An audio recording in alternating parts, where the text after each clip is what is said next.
What is up, everybody? Good evening and welcome to Line to Gain. I am Corey, and it's good to have you. And today's a special night because we have our charity fundraiser show. Woo woo! So go ahead and like the video, share the video if you could, hop in the chat, let me know who's with us tonight. It's great to have you. And the moment you've all been waiting for is what we're drinking tonight. 51K IPA out of Black Rocks Brewery in Marquette, Michigan. So, Little, what's up, Brad? Good to have you, buddy. Welcome to the show, man. So yeah, tonight we are going to be doing a fundraiser. We set a goal for $300, 50% of which will go directly to the Epilepsy Foundation, and then anything beyond what we achieve on that 300, 100% of it going directly to the Epilepsy Foundation. So excited about that. Anybody that knows me knows that that's something that I dealt with primarily at the end of high school through college. I've been lucky enough to not have had an episode since 2016. Thank God.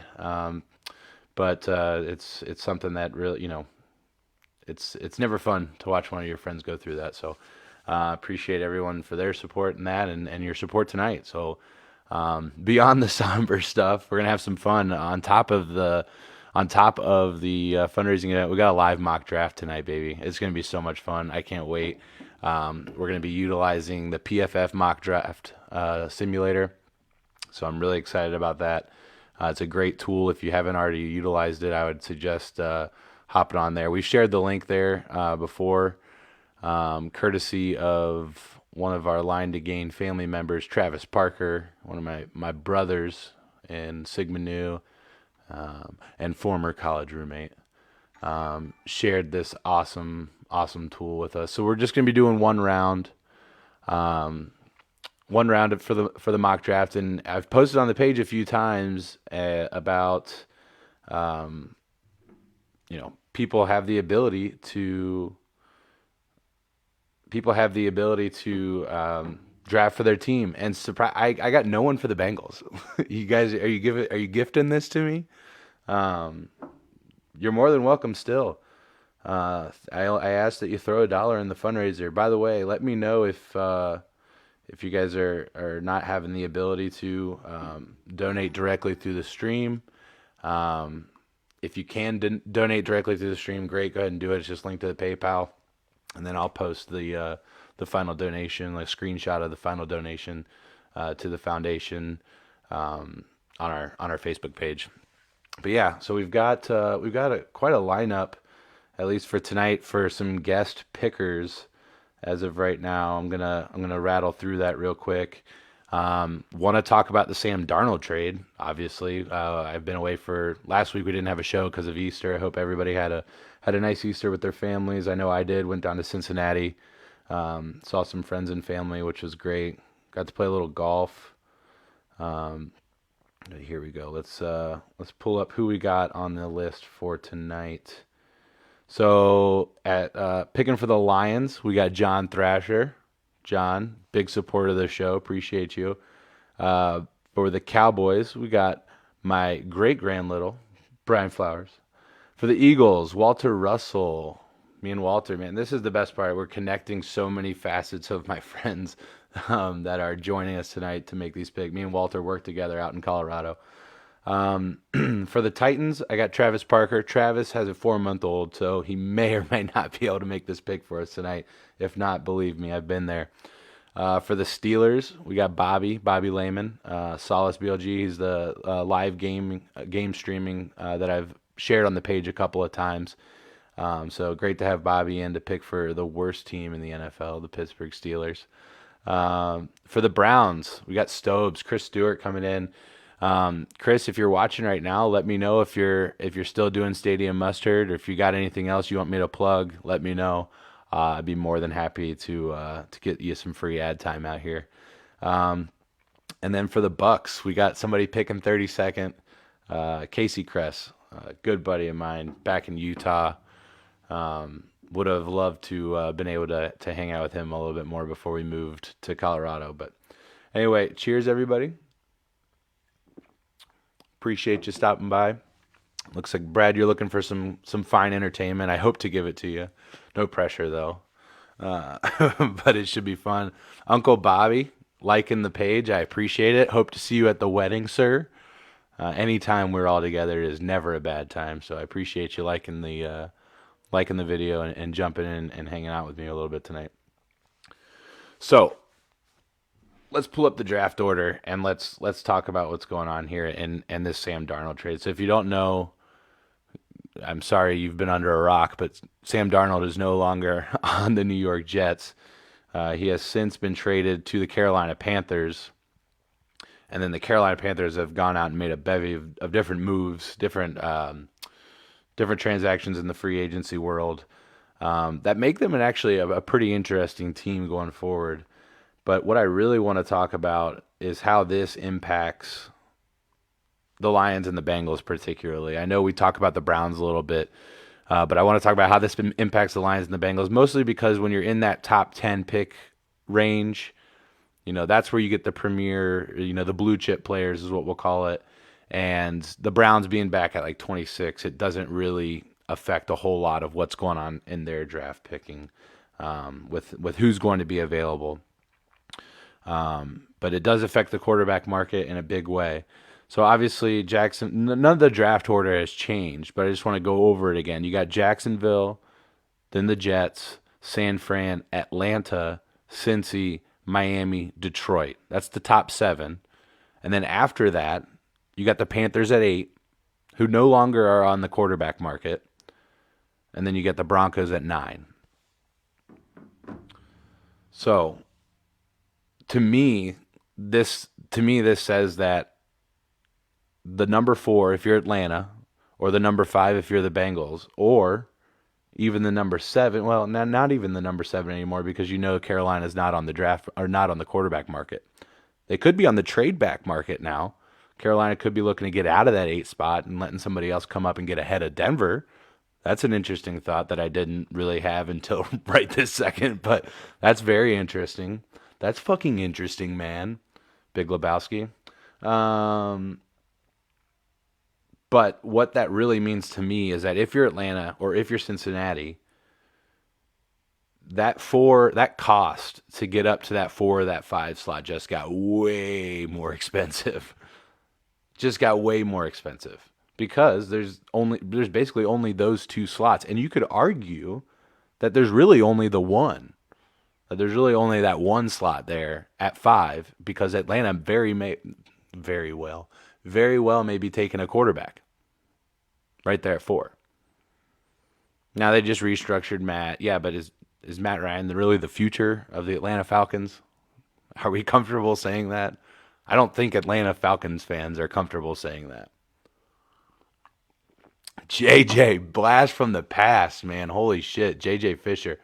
Who do you think the Bengals are going to take, and who do you want them to take as a Bengals fan? That is a loaded question. I mean, if you've been watching the show over the last couple of weeks, I'm pretty adamant about Jamar Chase. That's who I want. I'm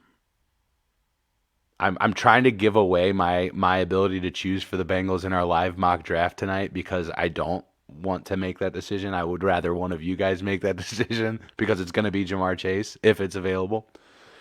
But I don't think you can go wrong with Sewell, though. I think the Bengals are just in an amazing spot at where they're at right now, given that that 3 quarterbacks are going bang, bang, bang, quite possibly 4 to Atlanta. And then you're going to have the pick of the litter between the top 3 non-quarterback prospects in this draft, being Kyle Pitts, Jamar Chase, Penei Sewell. You've got. I mean, you're good, right? Like, this is a great problem to have. So I want them to take Jamar Chase. Who do I think they're going to take? I think they're going to take Jamar Chase. I think Duke Tobin, who, if you don't know, is the Bengals.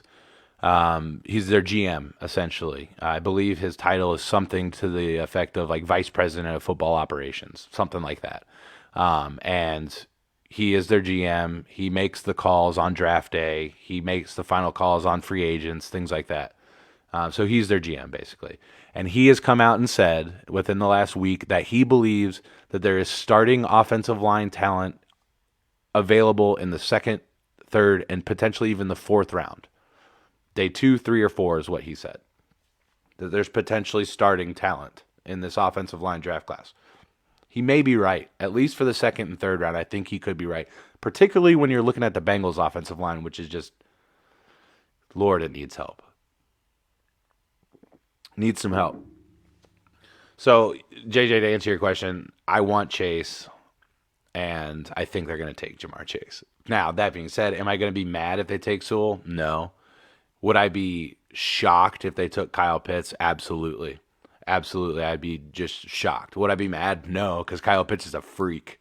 He's an absolute freak. He's just, he does, we've talked about it a lot on this show, how I feel about Kyle Pitts and what he's able to do on a daily basis. Any team that gets Kyle Pitts is getting an automatic star, in my opinion.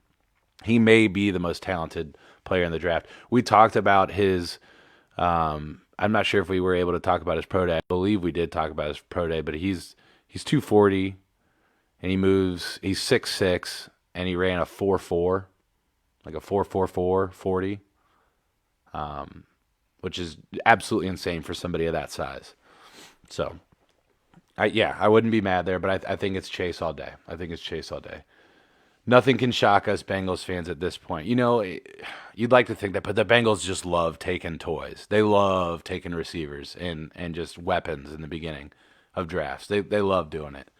You got a couple of misses with Cedric Ogbuehi in the first round, which nobody had him graded that high other than the Bengals. That's been proven at this point. But and Billy Price, I'm not totally ready to give it up on Billy Price just yet as an early pick.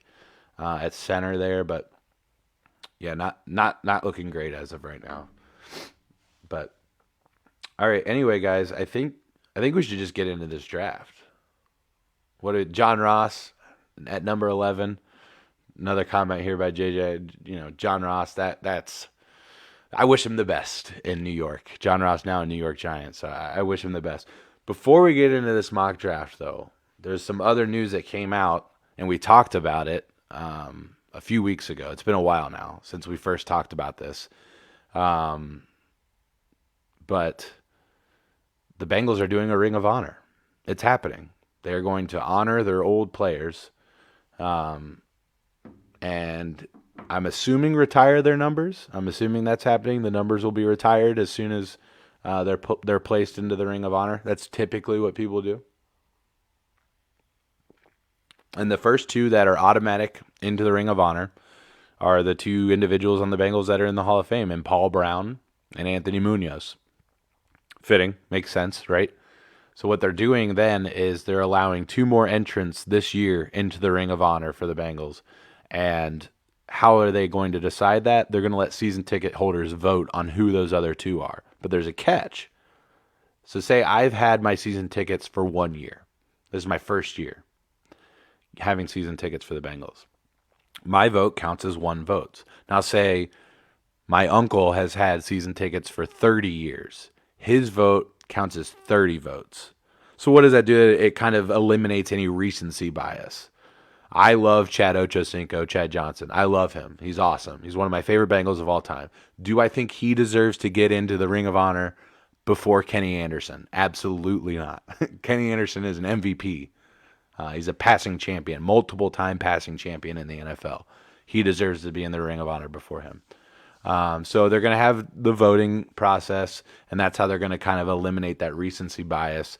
Plus, I think you're going to get more season ticket holders that have had their tickets for less time than you are those that have had them for a longer period of time. So, all right, boys and girls, I think it's mock draft time. Let me check my timesheet here, make sure we're on time. We're a little bit over. We're running a little bit over, but that's okay. We're here to talk, have fun, and drink some beer. All right, let's. All right, so you're gonna enter in like into an inception. You're gonna see what I see, and for a minute there, it's gonna be my dashboard. Told you. All right, cool. So we're here, and I apologize. I will try and pop back and forth and see your comments as much as I can. So what we're gonna do, basically, we're gonna do all teams into the mock draft, but we're only gonna do one round. I don't think anybody wants to stand here while we do 7 rounds of most of the teams we don't care about. um, all right, randomness, that doesn't really matter. And I apologize. I'm going to be checking my Snapchats. I'm going to check my texts and all this stuff as I got buddies that are going to be texting me and making picks and stuff like that. So randomness, that doesn't really matter. Draft for needs, we'll leave that there. Randomness doesn't matter because we're controlling literally every team. For position value, I mean, that just makes quarterbacks more valuable, I think, from what I've found. I've played around with this. So as you can see, we're going to be controlling every single team in the NFL for this draft. Let's drop the speed down nice and slow so we can take our time when we need to talk about some picks. I think the first few are going to be pretty, at least the first. Well, actually, the first one. I'm interested in what you guys think about who the Jets are going to take, but we'll talk about it all. Any rules on this? I'm just thinking no trades. Let's just do a straight up take your pick where you have it, and we'll go from there. So let's start. Let's get it popping. And the Jacksonville Jaguars are on the clock.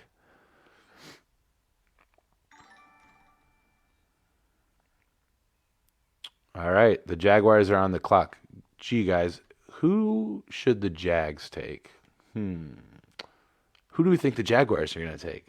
Is there any? I'm actually just genuinely curious.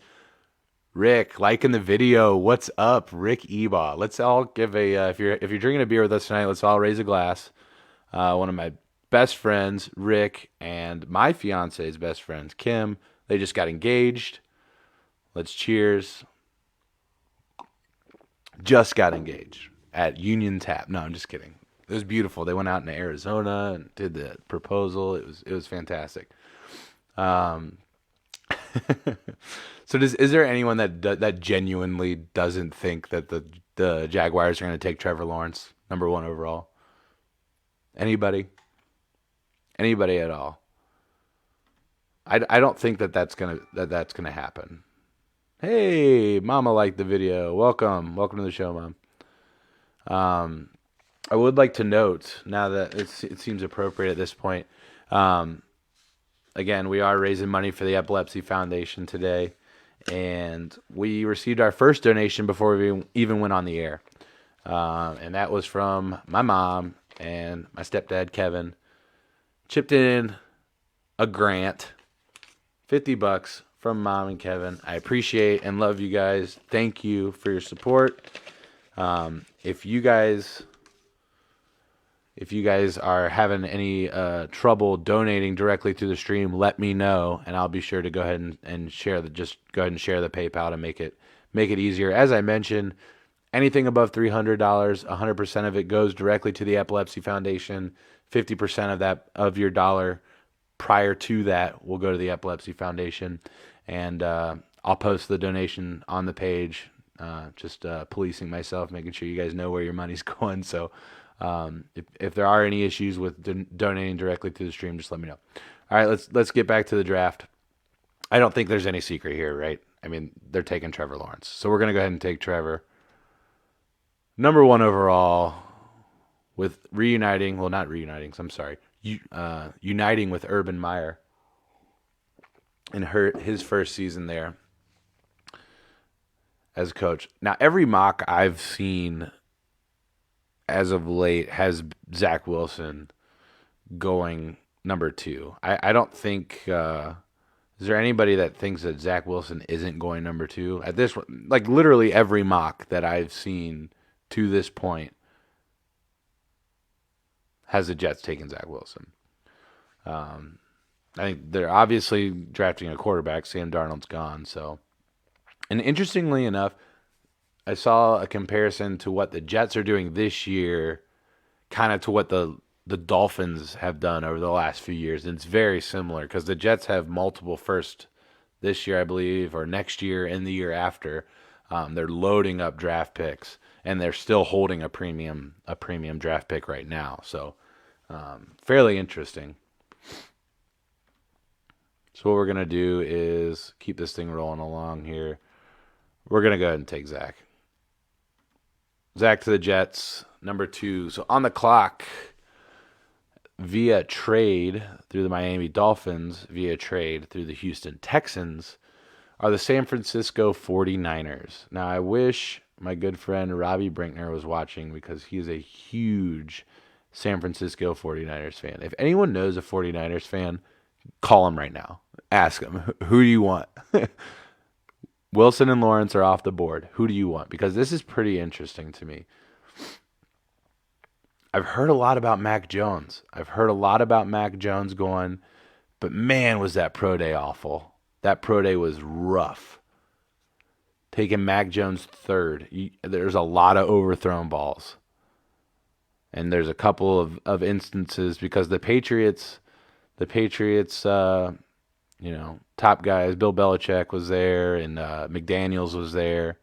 And then you had the Niners coaches, or you had Shanahan there, and as well as John Lynch, their GM, watching Mac Jones at the Alabama Pro Day.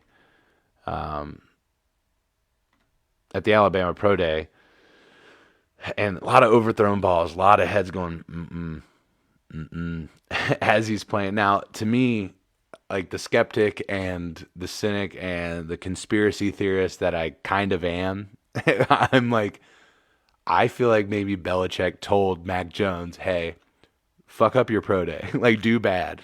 And then you'll fall to me and I'll take you. And then we'll do this thing together. Like, part of me is genuinely thinking that, like, there's a part of Bill Belichick that's like, yeah, let's bomb this pro day, buddy. And then I'll bring you up to Foxborough. Probably not the case. But nonetheless, there's my head. Now, who would I take? If I had the choice between, assuming it's a quarterback, Trey Lance, Mac Jones, or Justin Fields, it's Justin Fields all day, in my opinion. So unless somebody can come out of the woodwork here and tell me, I guess let's try and go accuracy. Let's go with what we genuinely think is going to happen rather than what I would do. So what do we genuinely think is going to happen? I think Mac Jones. Any other thoughts or contributions would be fantastic. I hope you're not sleeping on me already. Looks like we got another donation while we're thinking about this.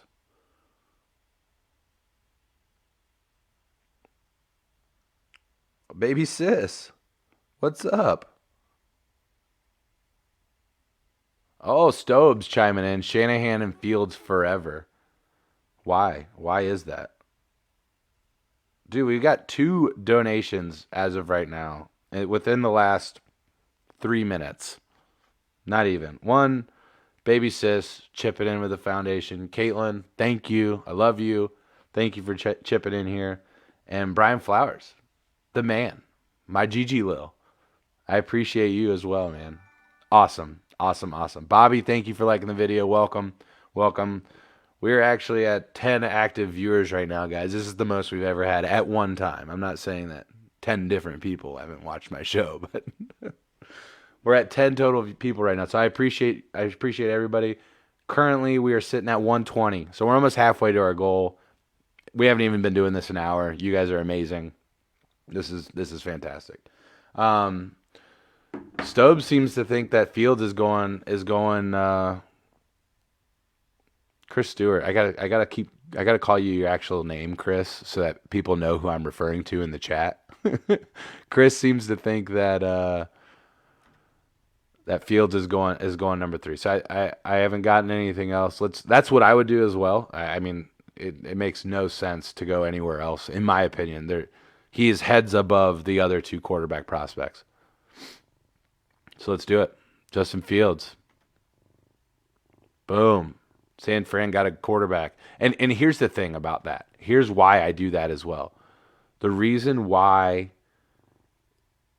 it makes so much sense to take Justin Fields if you're the Niners. One, he's the best of the available quarterback prospects. It's not even a question. Now, I said this a few years ago about fucking Dwayne Haskins, and look where we're at. Stobes, I was on your podcast, and you asked me, I think this is the year we took John Ross. You asked me, if Dwayne Haskins is there at 11, do you take him? I say, absolutely you take him. Look where I'd be right now.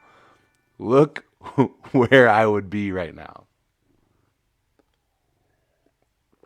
Hey, Bruce, thanks for the follow, man. Welcome. Welcome to Line to Gain. I appreciate you. Little comment from JJ here. Mac at 3, Fields at 4. And as much as I pray for the Bengals to take Sewell at 5, I think the hype is already too strong on Chase that the Bengals are going to take him. Well, Haskins was rough. I'll admit it. That's from Chris. I'm guilty of it too, though. You know, like the Redskins, the Washington football team. I apologize. Jess, thanks for liking the video. Appreciate you. Welcome. As much as I, I liked Dwayne Haskins too. So I can't really, I'm not perfect. So neither is the Washington football team. The difference, they get paid to make those decisions. I just drink beer and talk about it. So mildly different. Fields is a different animal. I would agree. Now, back to what I was saying real quick before we get to the Falcons, who I think are, Chris, thank you for liking the video, who I think are probably going to take a quarterback. I think we all think that. Well, most of the pundits, maybe we all don't. I'm interested. If you think the Falcons are going to take somebody different, let us know before we get to that pick. But the reason you take Fields there is because he's better than the other two that are available, Mac Jones or Trey Lance. And the sample size is relatively small. I think Fields, you're looking at something around 17 to 20 games actually played. So that's less than 2 full college football seasons. The Niners have Garoppolo on contract this year. They have somebody that can play quarterback right now. And they have a premium pick at 3. So would it be crazy for them to go ahead and take Fields at 3 and sit him a year behind Jimmy G? I don't think so. Not at all. Would it also be crazy for them to sit him there till right before the trade deadline and then ship him to Foxborough? I don't think that's crazy either. The more time that you can give these guys, particularly if they're talking about 100% virtual off-season OTAs and stuff like that, like voluntary training camp and stuff like that, which they are talking about. The NFLPA recently came out with a statement, or at least grumblings are that they're telling players that are in the NFLPA to basically hold out or force virtual or voluntary workouts to be virtual, basically. OTAs to be virtual. So, interesting. Where's the link to donate? I'm going to just put my PayPal in there, if that makes sense. If I can do that for you guys, let me go ahead and do that. I'm going to post it on the Facebook page. I appreciate you, Bobby. First of all, let me say that. But it's my first time doing a paid event like this, so I want to just go ahead and share the link on the page for the PayPal. As I mentioned, we have a fundraising goal of $300. 50% of that goal is going to go directly to the Epilepsy Foundation, and then anything beyond that, 100% of it is going to go to the Epilepsy Foundation.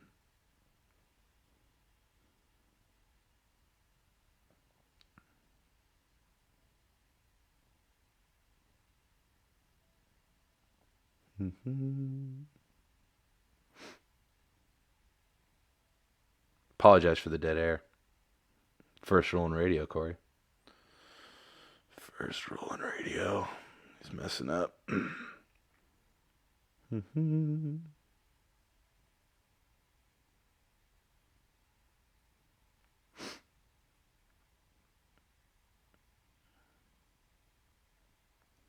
right, I'm going to share my profile with y'all.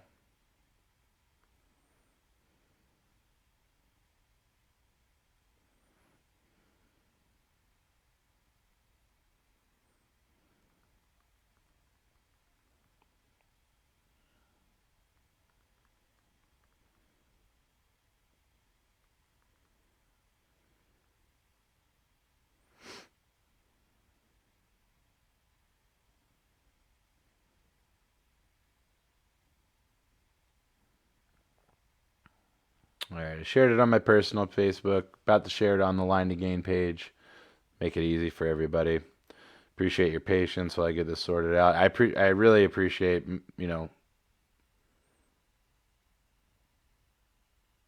I just appreciate everybody's willingness to donate.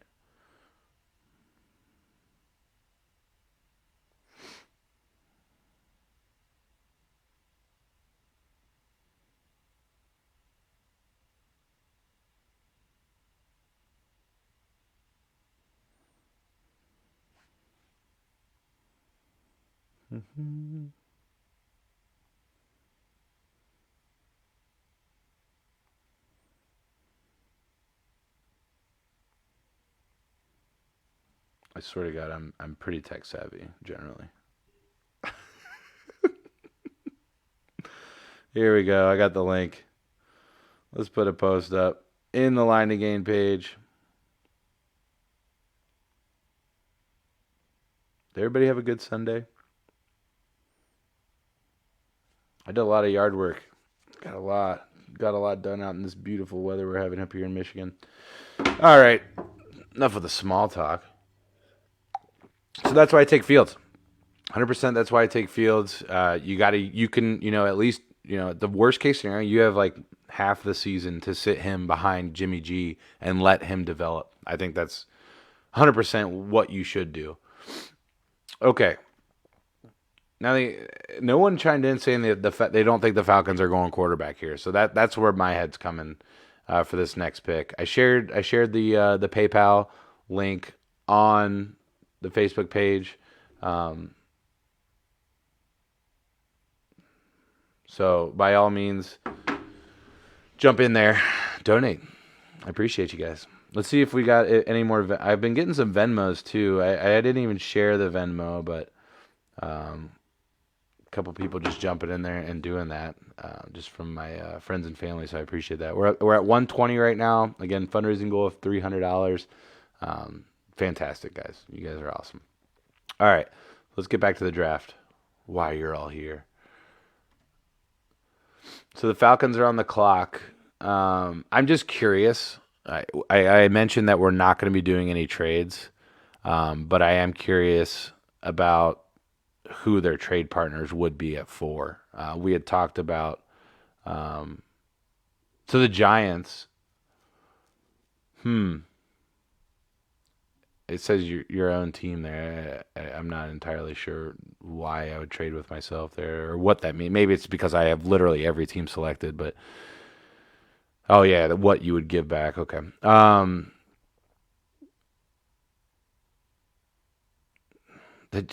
don't. I mean, I get 11's not that bad actually.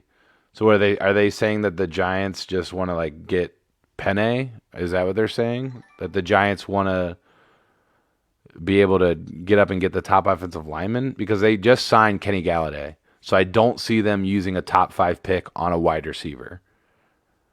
They have signed John Ross as well. Maybe Kyle Pitts. Are they saying that they think the Bengals are going to take Kyle Pitts or somebody in this, like maybe the Dolphins at 6, Lions, Panthers now at 8? I mean, shit. Kyle Pitts there would be amazing. There's nothing better that you can give a bad quarterback, and yes, I believe Sam Darnold is a bad quarterback, than a good tight end. There's and yeah, Kyle Pitts isn't really just a tight end, but there's nothing better that you can give a new or subpar quarterback than an amazing tight end. So Kyle Pitts at 8 seems pretty interesting. Anyway, I'm not entirely sold that the Falcons are not going to go quarterback, particularly when you're talking about the fact that they, again, kind of the similar situation as the Niners. They've got Matt Ryan. They have somebody that can start this year, and for that reason, I'm going to go Trey Lance here at 4 to the Falcons. That makes sense. Again, similar situation in that Trey Lance's sample size is pretty small. Again, I think he's around that 17 games played, which again is barely a season. It's 12 games in a college football season. He's played 17. So he's not even done 1.5 seasons of college football. If it's that 17 number, I don't have it off the top of my head. I believe it is 17 starts. So we're going to take Trey. Going to the Dirty Birds. And the Bengals are on the clock. And as I think it will happen, you've got these three guys right here. You've got Penei, Kyle Pitts, and Jamar Chase all available to the Bengals. And I really think that might happen. Brian, I know you think that we're going to take Kyle Pitts. I know that, okay? I wouldn't be mad. But do I think that's going to happen? No. Gator in the Natty. I know, Mom. I know. If they draft Kyle Pitts, let me be clear. If they draft Kyle Pitts, I will have purchased his jersey on the day it comes out. Similar to that of Carlos Dunlap. I'd do it in a heartbeat. Man, we are continuing to get donations. I'm gonna have to get a pen to keep track of these because my tracker's not up there either. I need to get somebody to help me out with that, but we're continuing to get donations here as we roll through the night. This is just fantastic. You guys are amazing. Bobby Lehman with a donation. Casey Kress, two guys that are actually picking tonight. Bobby picking for the Steelers, and Casey picking for the Buccos. Wow, this is amazing. So we are currently sitting at, let me do my math, 170. We're over halfway there already. Not even an hour into the show. This is amazing, guys. This is just absolutely amazing. I cannot wait to get this money over to the Epilepsy Foundation. This is just awesome. Awesome. We're not even out of the top 5 yet. All right. So the Bengals are on the clock. I've seen some votes for Pitts. My mom, Brian, they think Kyle Pitts they want Kyle Pitts. I want Kyle Pitts too, but I think I want Jamar Chase a little bit more. I think I want him a little bit more. So what's gonna happen? Oh, Kimmy, liking the video. Appreciate you, Kimbo. Thank you. Very awesome. Very awesome. So what I'm going to do, I'm going to step away. I'm going to grab another beer. I want you to drop in the comments who you think the Bengals are going to take. Not who you want them to take, who you think they're going to take. Again, we're trying to get as close as we can to what we think is going to happen. And then what I plan on doing is getting these results, and then we're going to do a draft show. We're going to do a show during the draft. I'm not going to be able to show you the draft on the stream because I enjoy not being sued by the NFL. But we're going to watch the draft together, basically, and we're going to go over it. We're going to talk as we get there, see how many of we can get right. I'm curious. There's going to be trades in there. There's going to be trades, and I don't think that we're going to get it 100% right, but I'm just curious, out of genuine curiosity. Fran, what's going on? Hola. All right, so I need another one. Go ahead, drop in the comments. Who do you think the Bengals are going to take at 5? I'll be right back.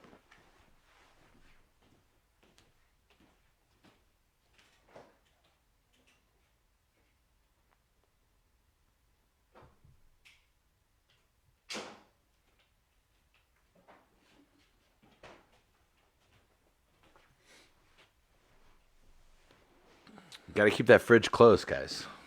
I didn't leave you for too long. I wouldn't do that. Wouldn't. Couldn't. John Thrasher with a donation. You're the man, John. Appreciate you. Appreciate you.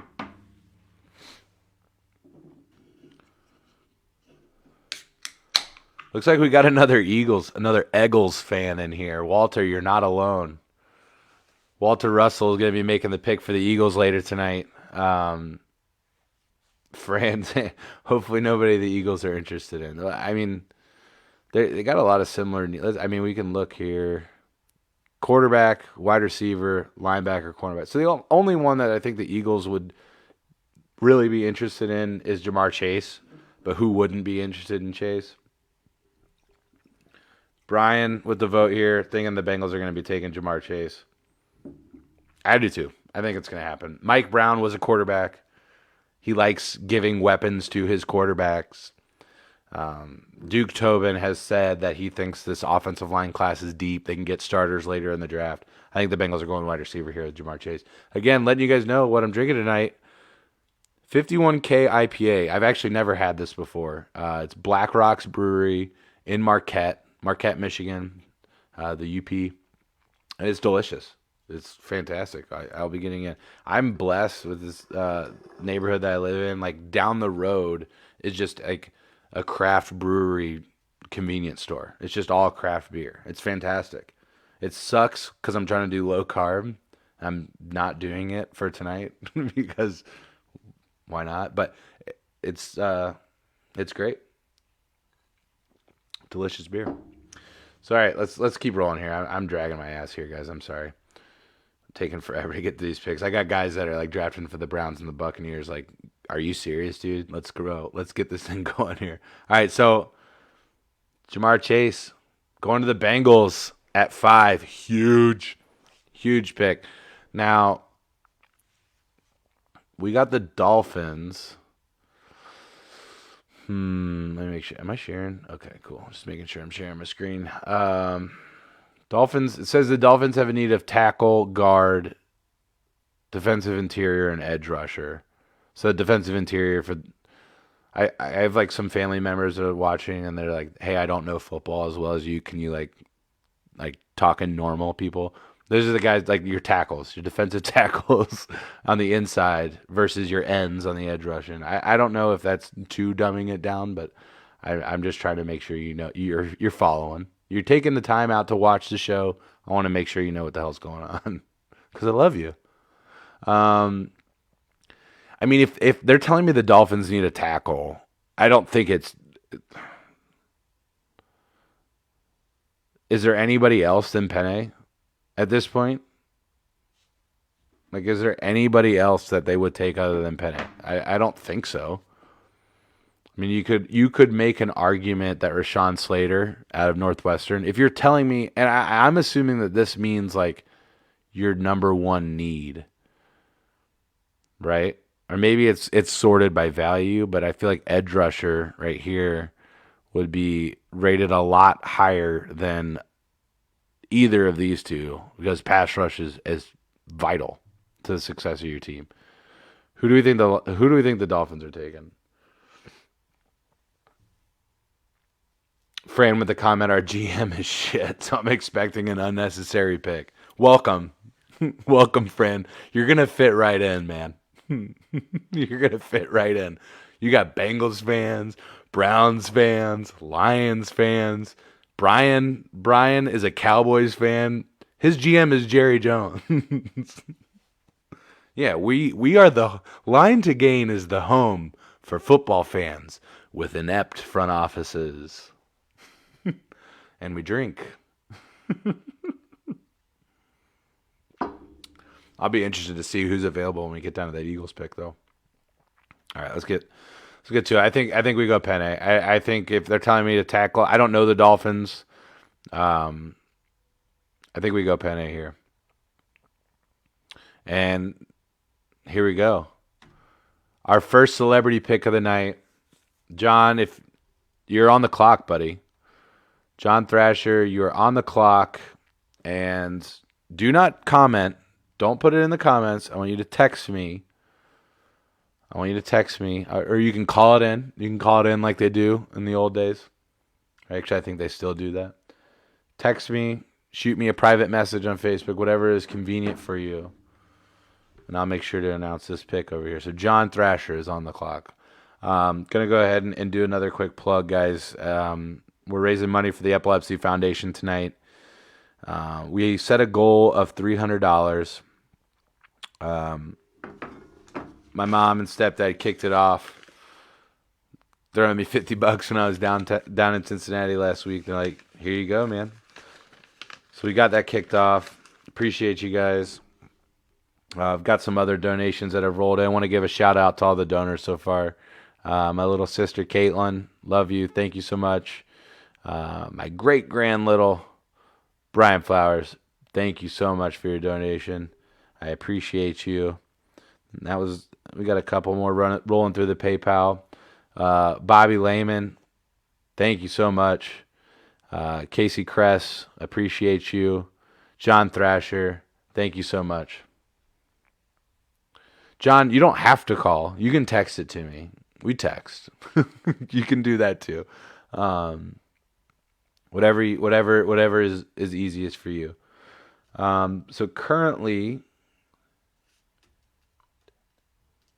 we're sitting at $180 raised right now.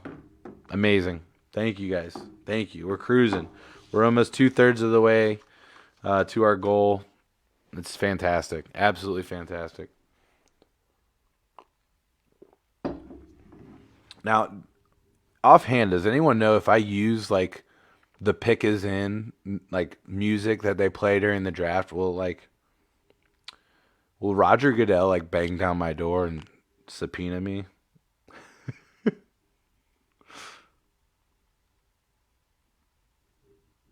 I want to see if I can find this here. Oh yeah, we got it. Found it already. Quick YouTube. But I want to do this for our people that are picking. Get a little ambiance. So let's get the draft. Shit, John. Let me get the draft board up for you. Let me show you who you've got available. You've been following along. There's no way you don't have a pen and paper in front of you right now. I know you. So recap real quick. First 6 picks: Trevor Lawrence, Zach Wilson, 1, 2. No shock there. Justin Fields, we decided made more sense. We had Chris chimed in. He thinks that it makes sense for San Fran to take Justin Fields there over Mac Jones. I do too. So we went Fields there to 3 to the San Francisco 49ers, and Trey Lance 4. Jamar Chase to the Bengals, and Penei Sewell to the Dolphins. And ladies and gentlemen,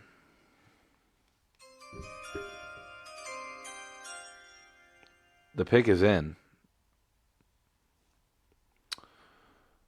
With the 7th pick in the 2021 NFL Draft, the Detroit Lions take Micah Parsons, linebacker, Penn State. Little comment from John here in the text as well. The offensive studs are tempting, very tempting, but we need a fast linebacker who can also edge rush. I don't believe in offensive weapons changing our culture. Got to go defense, especially in a division with Aaron Jones and Dalvin Cook. I think that's a fair point. That's a pretty fair point.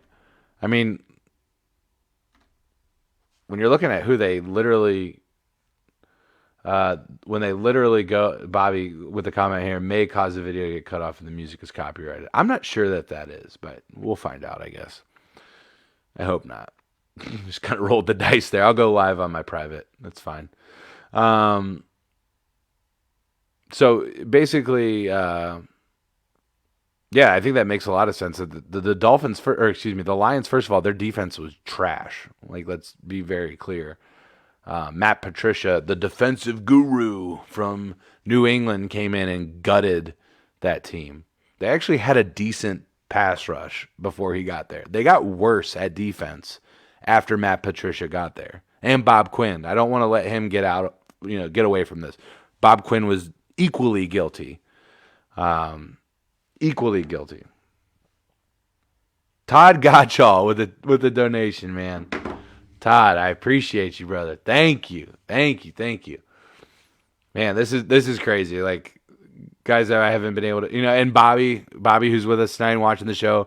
Bobby has Bobby has said this a couple of times, especially, when I started watching his streams. The coolest part about this is like we haven't had the opportunity for any of us to really hang out. Like me, Bobby, or Todd haven't really had the opportunity for any of us to hang out. At least maybe Bobby and Todd have, but in a long time. But all of us went to elementary school together, and now we're all like, you know, shooting the shit on the live streams. It's pretty cool. Pretty cool. Um, but yeah, Patricia and Quinn absolutely gutted this defense here in Detroit, and they pulled the biggest, like almost like a Ponzi scheme. Just lack of a better term, like the biggest Ponzi scheme in the history of the NFL because they were dog shit at what they did. They were terrible. They were terrible. They took a team that was contending for the playoffs on a consistent basis and made it worse. I just whatever, man. Whatever. Matt Patricia's like folding jock straps now in New England, and I don't know, like Bob Quinn, like I think he owns like Subways now or something. I just made that up. I don't know what he's doing. Oh man. All right. Great pick, John. Great pick. Pitts is so tempting. He is. He's just that good. I don't think he's going to go much further. Do we have anybody picking right now? I don't want to miss anybody, so I want to pull this up and make sure I don't miss it again. Just so I have our people that are going to be picking in front of me here.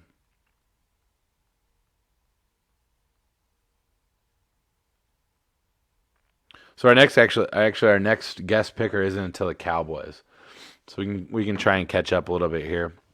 Let's get it rolling. We got down to 10 before. Panthers are no longer on the QB market. They're rolling with Darnold, and God bless him. God bless him. I was saying earlier, man, Pitts would be just so sexy in Carolina. First of all, they have the second best uniforms next to the Bengals. Those colors are just fire. They're beautiful, man. Kyle Pitts would he's the sexy pick right there. And I'm trying to think of why they wouldn't take him at this point. I'm really trying to, because they need a wide receiver and a tight end. I mean, they need a quarterback as well, like eventually, I think. I'm not convinced that Sam Darnold is their guy of the future. He may kind of be like a stopgap. But man, I have real tough time passing Kyle Pitts. We're going to take Kyle Pitts there to Carolina, and that's going to be so fun to watch.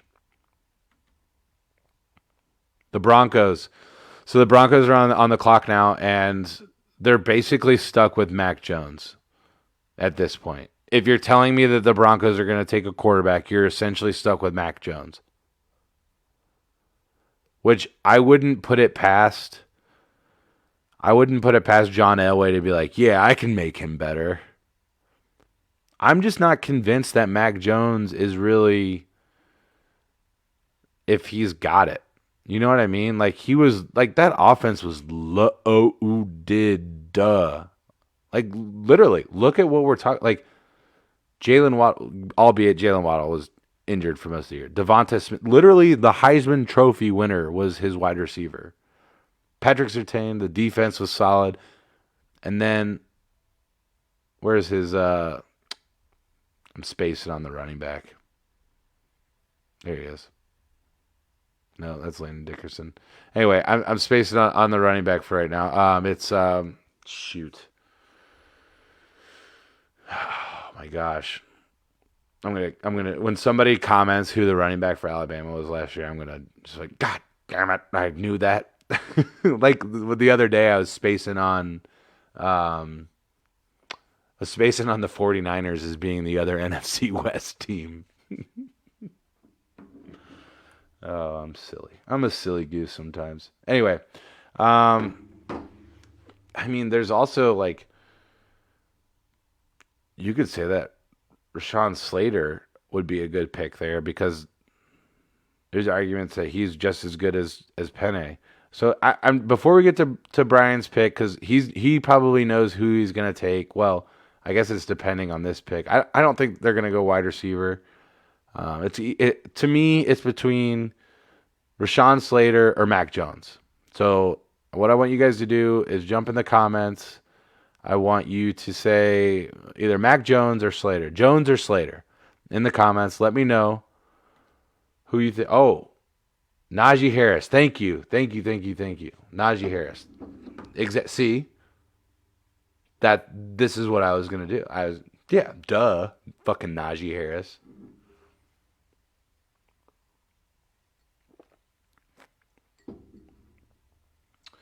It's like the more like movie quotes and song lyrics I memorize, just the football knowledge just been watched. So recently joined Team iPhone and I got like an Apple Plus. This is just totally random thought. Apple Plus. I started watching the content on Apple Plus, and I'm convinced that like Netflix will not be a thing in like 4 years. That's how good the stuff on there is. Crazy, absolutely crazy. All right, so what I want you to do is comment Slater or Jones. Are they going tackle or are they going quarterback at the Broncos? I know who I would take if I was them, but I want to hear what you guys have to say. So we'll be right back.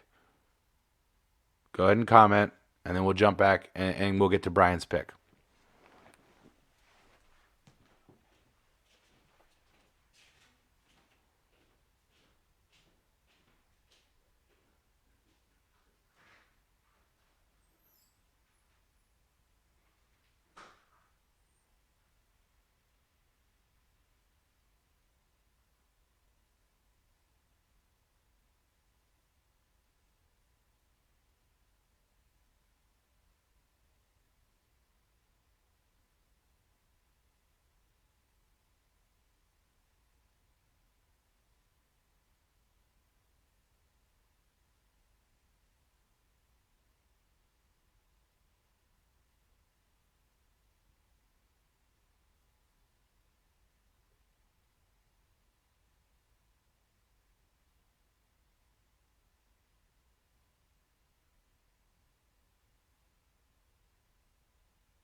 All right, we're back.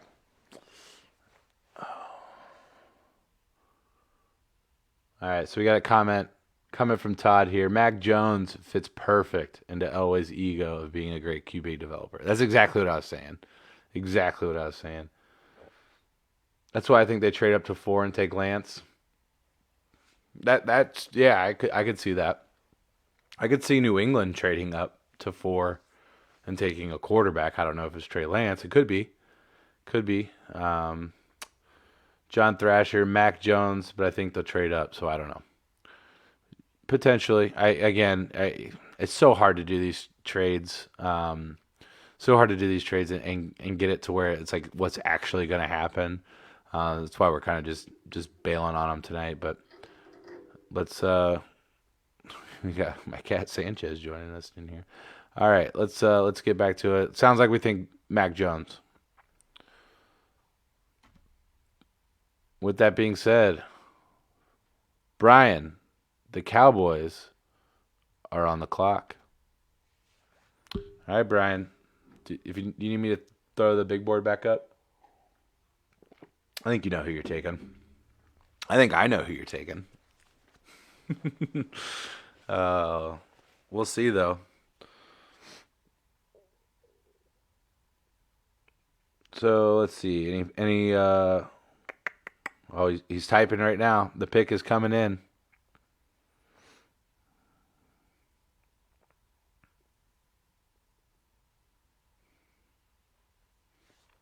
The Falcons are in a great spot at 4. I mean, they don't need a quarterback. You know what I mean? That's the best spot to be at. Similar to the Bengals at 5. You don't need a quarterback. There are teams that need a quarterback.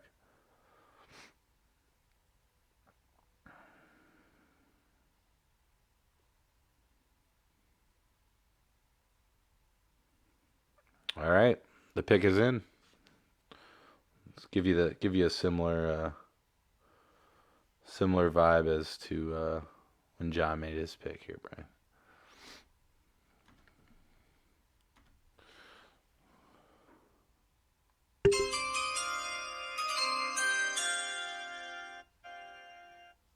All right.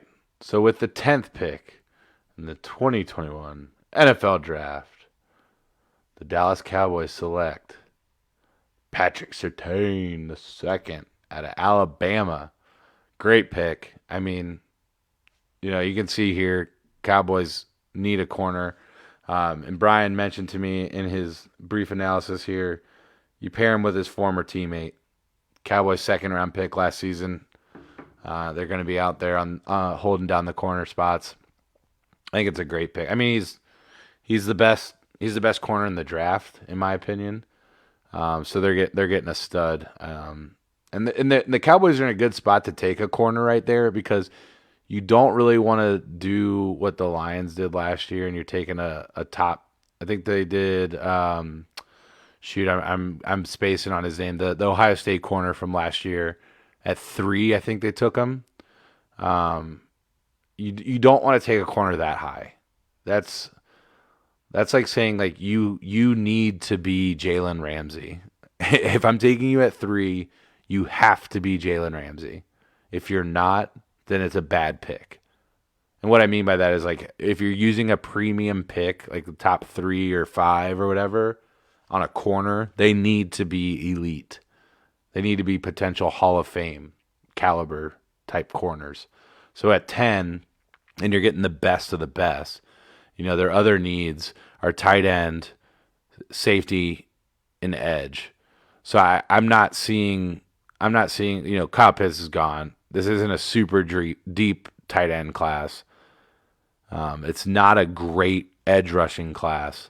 So if you need secondary help, which they do, I think it makes sense.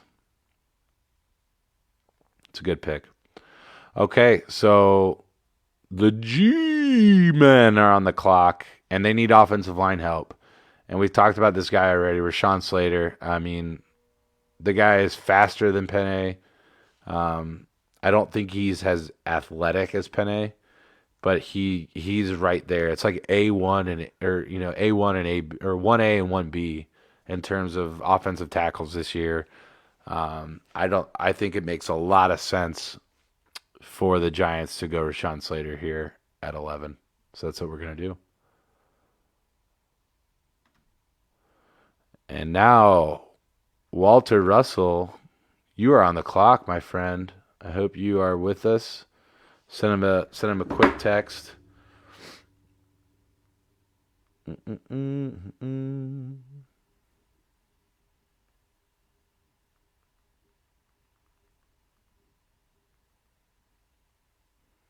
We'll give him a couple minutes, and I'll make the pick. I'm gonna video chat him if he doesn't answer. I did a lot of recruiting. Some of the guys I went out and recruited some people to do these picks. So interrupting their life to make mine a little bit easier.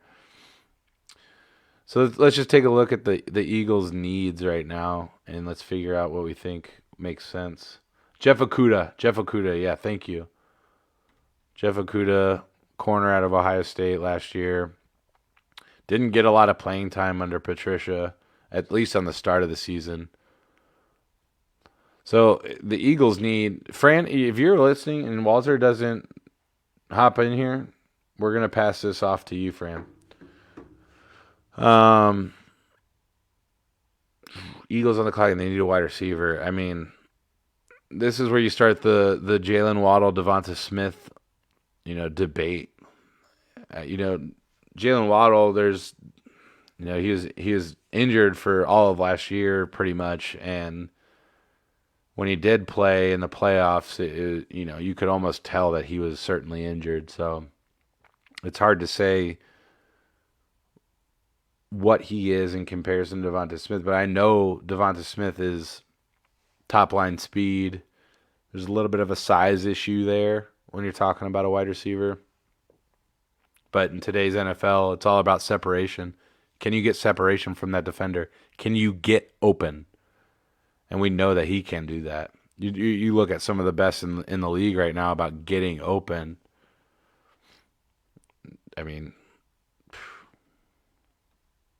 not a whole lot of Megatrons walking around that can just go up and get every ball. You know what I'm saying?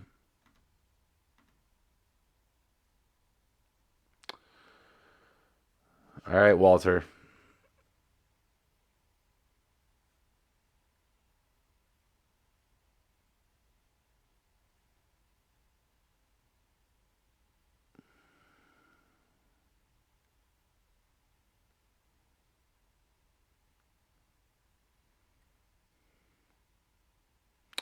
All right, fam. We're gonna roll along. John with a comment here, like Devonta Smith reminds me of Will Fuller, except even better. And maybe, just maybe, he won't use performance enhancing drugs. Maybe. If you guys are jumping in, it was a great time to plug it. If you're just jumping in, go ahead and like the video. If you could even share the video, that would be fantastic. I would really appreciate that. What we're doing tonight is a live mock draft, and we are simultaneously fundraising and raising money for the Epilepsy Foundation. We have set a goal of $300, and 50% of that goal will go directly to the foundation. Anything beyond that $300 is going to go 100% is going to go directly to that foundation.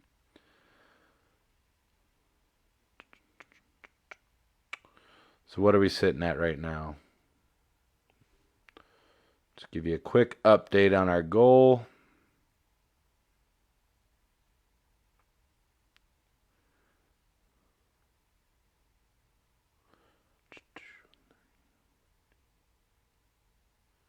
We're at 190. $190 raised. Oh yeah, Bobby chiming in. Fran, if you're watching, hey, the buck has been passed. Walter's busy, which is fine, totally fine. But hey, man, this is about you, Eagles Nation. It's kind of. Whenever I think of the Eagles, I think of Silver Linings Playbook. Great film. All right. It's tough between Jet. With injury, I don't know if I can trust him. I think we go Devonta here for 12 on the Eagles, and we're going to get rolling here as we get going.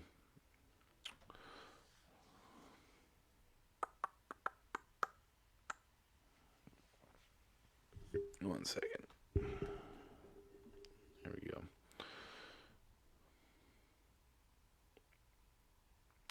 All right, Chargers.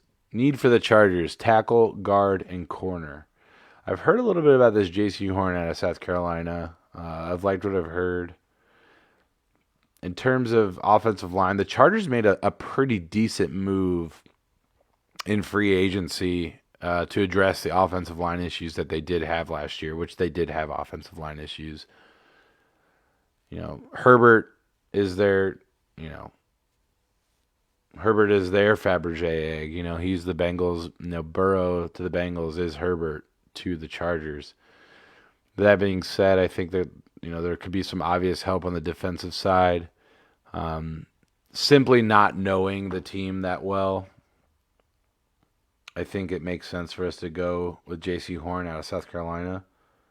If there's anybody that can tell me why that's a bad pick, that would be great.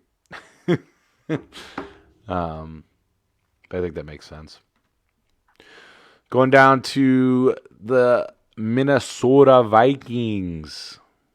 They need offensive line, they need edge rushing, and they need secondary help.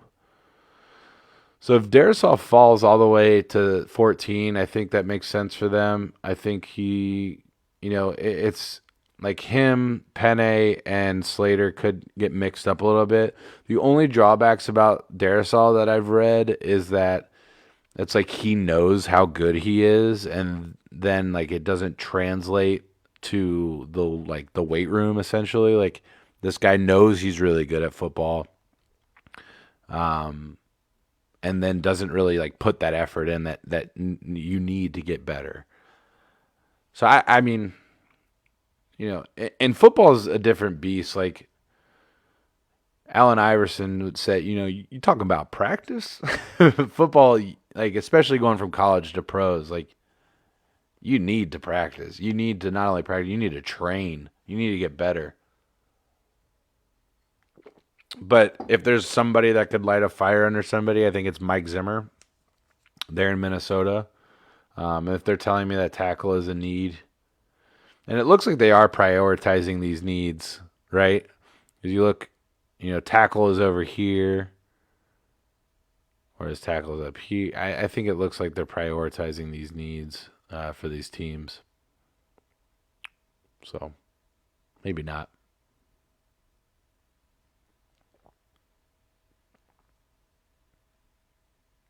That defense is pretty bad, though, guys. That defense is really bad.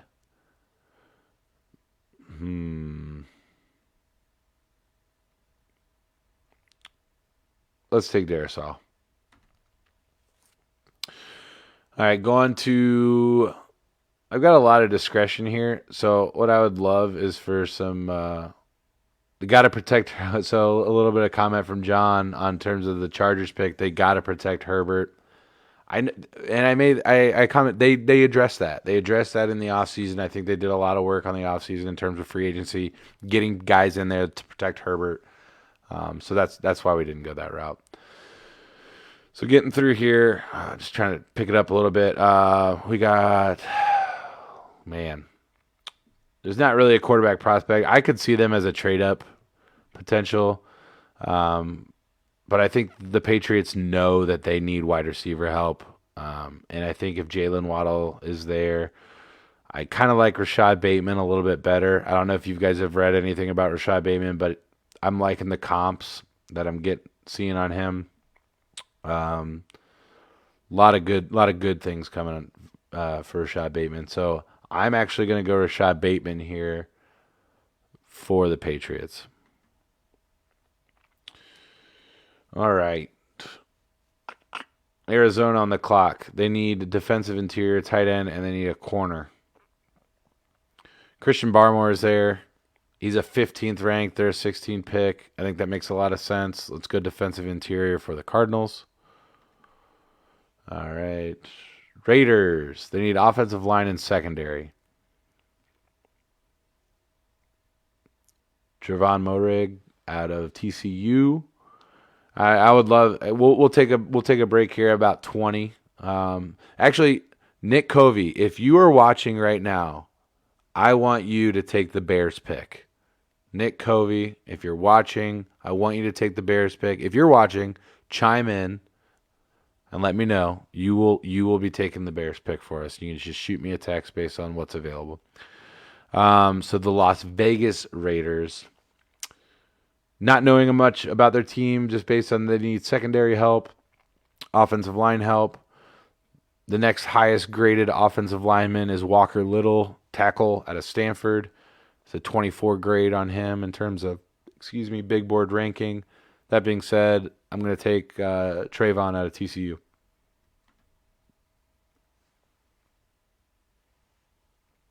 Dolphins on the clock again. At 18, they already addressed offensive line with Penne up at 6. If you guys refer back to our draft, We'll kind of just go through real quick. Trevor Lawrence, number 1 overall. Zach Wilson, 2. Justin Fields, 3 to the Niners. Trey Lance, 4. Jamar Chase to the Bengals. Penny to the Dolphins at 6. Micah Parsons, Kyle Pitts, Mac Jones. Patrick Surtain, picked by Brian Flowers. Appreciate you, Brian. Appreciate you, John, as well, making that Micah Parsons pick. I figured that's where you're going to go. Me and John have been talking a little bit offline, texting about who we think the Lions are going to pick, and I think he's right there. Then we have the Giants addressing needs with Rashawn Slater, arguably the best tackle in the draft next to Penny. I think that, like I said, 1A and 1B right there. Devonta Smith going to the Eagles. Love that pick. J.C. Horn going to the Chargers. Christian Darrisaw. And then Rashad Bateman, Christian Barmore, and Trevor Moehrig going to the Raiders. This is 18. They're back on the clock. They already addressed offensive line. They need defensive interior, and they need edge rushing. Got Jalen Waddle here. I mean, if he slides to 18, do they pass on him? It's a pretty deep wide receiver draft.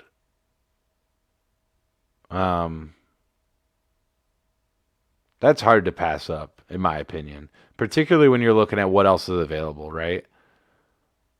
Like looking at these rankings here, like I don't know a lot about these guys. I know Elijah Moore is getting some good grades. Greg Newsome, Kwity Payne, but I've also heard a lot of I've heard a lot of guys would take the guy to Penn State before they take Kwity Payne. Walker Little, it just looks like you're reaching if you're going for anything else down here. And when you've already addressed a need earlier in the draft, you take best player available, in my opinion. So that being said, I think it's hard to pass. How do you pass up on Jalen Waddle at 18 if you're the Dolphins? Anybody? What do you guys think? What are we thinking? How do you pass up on Jalen Waddle if you're the Dolphins? You've already taken arguably the best tackle prospect in a long time at 6. How do you pass up on Jalen Waddle at 18? That's a tough sell. Let's see where we're at.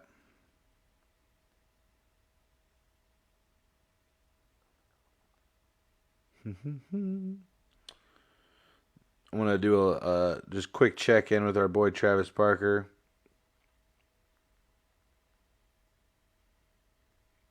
He's got the Titans pick coming up later tonight. Want to see if he's available.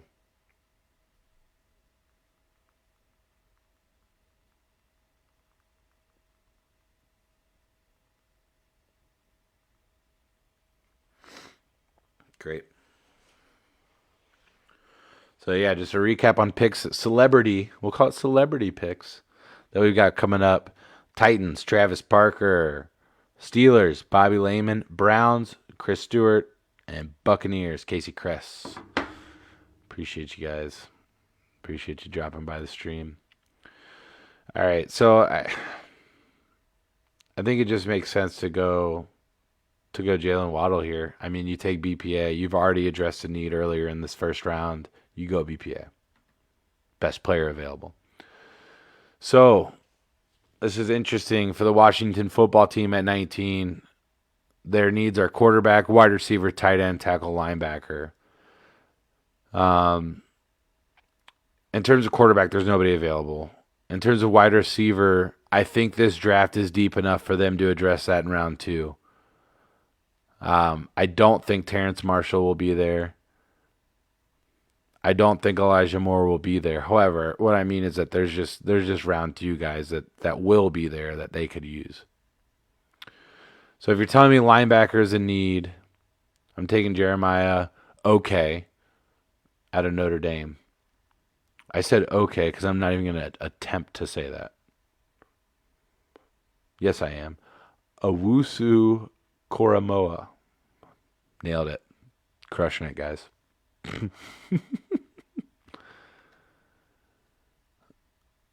All right.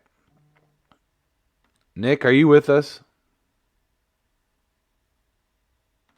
Nick, are you still watching the stream? Oh shoot, I didn't have that on for you guys. So we drafted linebacker out of Notre Dame here, Jeremiah Owusu-Koramoah, to address one of the needs for the Washington football team. Nick, are you watching right now? If you are, let me know. Who are you taking at 20 for the Bears? I just got to know.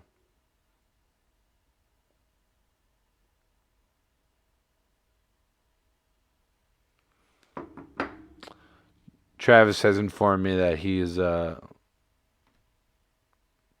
cuddling his beautiful 4-month-old daughter right now, so he's not available, and that is totally okay.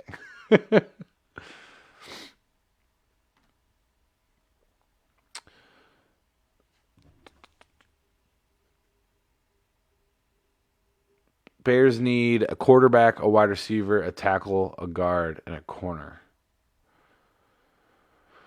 Wide receiver.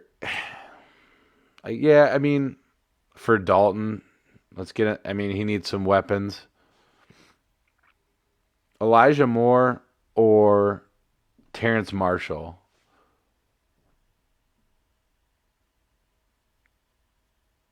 That's who I'm thinking this is between. Bears have a lot of needs.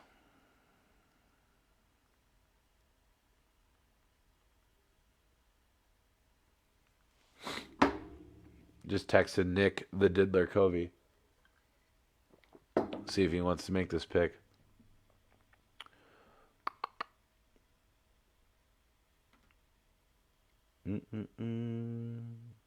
So John with a great question. Am I going to go live during the draft? The answer is yes. I absolutely am going to go live during the draft. It's going to be so much fun. And what I plan on doing is kind of just talking like, hey, here's what we did as a group, as Line to Gain family. This is what we picked. And then this is, what actually is happening. I think that'll be a lot of fun. Just kind of going through. And again, there's going to be trades. At least I think that there's going to be trades in that first round, particularly at 4. I think the Falcons might move. I don't think the Bengals are going to trade. Let me be very clear about that. At 5, I don't think that's going to happen. But I think there's definitely going to be some movement. And I'm interested to see what happens. So, yeah, I am going to go live during the draft. We'll make sure to post it all over the page and let you guys know when that's going to happen. Sorry, I'm a little stuffed up right now. Every spring this happens. We don't have we have 12 picks left, or excuse me, 13 picks remaining. So we're getting down to it, guys. This has been a lot of fun. I think we're just under $200. If you are interested, oh my God. Well, we just broke our amazing donation. An amazing donation right now. Wow. We're over the goal. I was just gonna say, if you wanted to donate to the Epilepsy Foundation, we are officially over our goal. Thank you to Nick and Brittany. I appreciate you guys. That's amazing what you just did. We're over the goal. And directly from Nick, there we fucking go, and fuck epilepsy. I agree. Fuck epilepsy. So that's amazing. So we're over our goal. So if you're interested in donating, 100% of what you donate from here out is going to go directly to the Epilepsy Foundation. We've reached our goal and exceeded it. If you're interested in donating, go to the Line to Gain Facebook page. My PayPal is set up there. What I plan on doing tonight is going ahead and making that donation on behalf of the Line to Gain family and posting the screenshot of what we were able to contribute. So if you're able to donate, fantastic. I appreciate you. Nick, that is you and Brittany. What you and Brittany just did is amazing. Really. I need to go get another beer. Nick, if you have more than earned the ability to go ahead and to make this Bears pick. Me and you are texting right now. So if you want to make this Bears pick, just text me. I'm going to pull up the big board. I'm going to show you who's available real quick. Go grab another brew.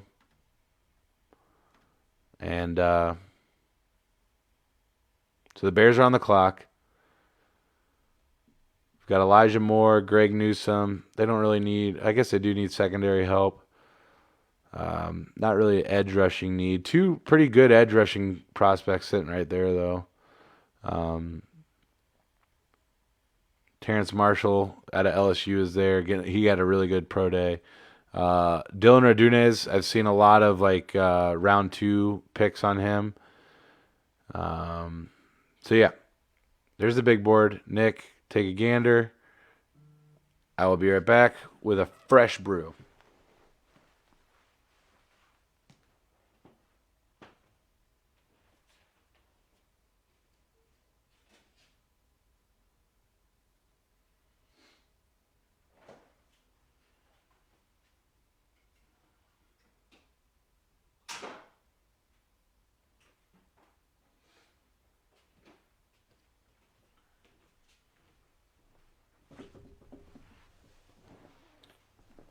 I'm back. I know you can't see me, but I'm back.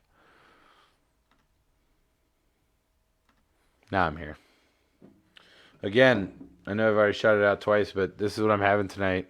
It's delicious. If you have the opportunity to find it, I don't know if you can, unless you're in Michigan, but 51K IPA, Black Rocks. It's really good. Really good.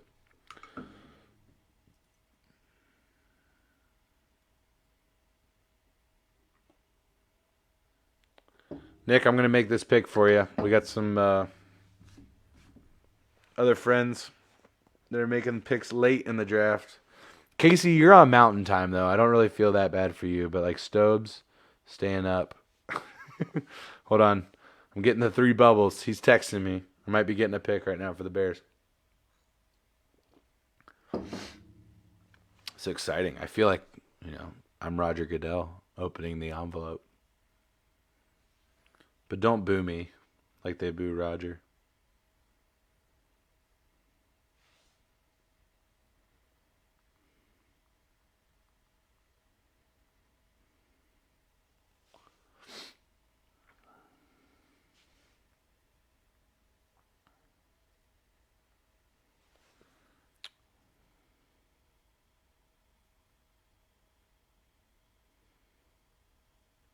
All right.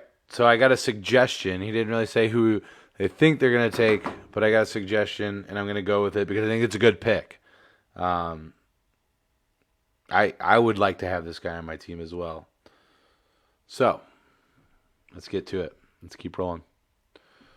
So the 20th pick in the 2021 NFL Draft, the Chicago Bears, take Terrence Marshall Jr., wide receiver, LSU. And I think that is a great pick. I think it's a fantastic pick.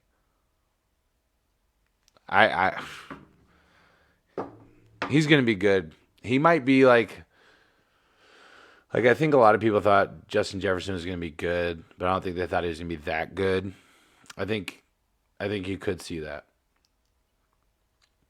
The only problem is the Bears have a dog shit offensive line and no running game. That's the only problem. But I've seen Andy Dalton with a dog shit offensive line and no running game. He does all right. As long as he's got good wide receivers, So that makes sense. Okay, Travis isn't going to be joining us. Bobby, we're going to get to your pick here at 24 real soon. We got Colts, Titans, Jets again at 23 coming up. So let's go ahead and get through those real quick. Let's get Bobby on the board to make this pick for us. Nick with the comment 0-17, and that is crazy. We didn't even really talk about it. The league extended. Let me take a break here and address that. The league extended the season. They're now playing 17 football games, which is, I think it's cool. I love more football. But the only pushback that you're getting is well, they should have done another bye week for these teams. And I agree. However, what I think is going to happen is the NFL is going to hold back that card. They're going to keep their cards a little bit closer to the chest. And I think within the next 5 or so years, you're going to see this season extended out to 18 games. And there will be 2 bye weeks. And I'm going to go even further and say that Jacksonville will be the London Jaguars. And you will see a lot of teams going over the pond to play in England and then having one of their 2 bye weeks as we play an 18-game season on 2 different continents. Bold prediction, line to gain. You heard it here, boys and girls. So, yeah, I think they're just easing into an 18-game season. I think you're going to see that. I think you could even potentially see an expansion of a team going to London and then, eventually replacing the Jaguars as well. They've invested a lot of money into that city in terms of that stadium. And it's pretty much what Jacksonville has. So, yeah, just some thoughts. Let me know if you think anything different. Drop in the chat. Again, if you're joining us, like the video, share the video, follow Line to Gain. If you're interested in donating, go to the Line to Gain Facebook page. 100% of what you donate will be going directly to the Epilepsy Foundation. We've exceeded our goal by over almost $200 at this point. What we've been able to raise tonight is it's beautiful, guys. Like this is amazing. I think we're gonna do. I mean, if you guys are interested, we should do another event where we just do a fundraiser for some foundations of your choosing. This would just be fantastic. We could all get together, talk football, and raise money for foundations that need it. So, you know what we might do is do it for the Athens Food Bank, Joe Burrow's Foundation. That might be our next one. Comment from Todd here. My wife and I went to Wembley when the Bengals played the Rams. It was electric in there. They love football in England, specifically fantasy football, which is kind of interesting. That is pretty interesting. And I think that makes sense, right? Like similar to the fanhood that you have here for the NBA, a lot of NBA fanhood, whether or not you have a team, is player based.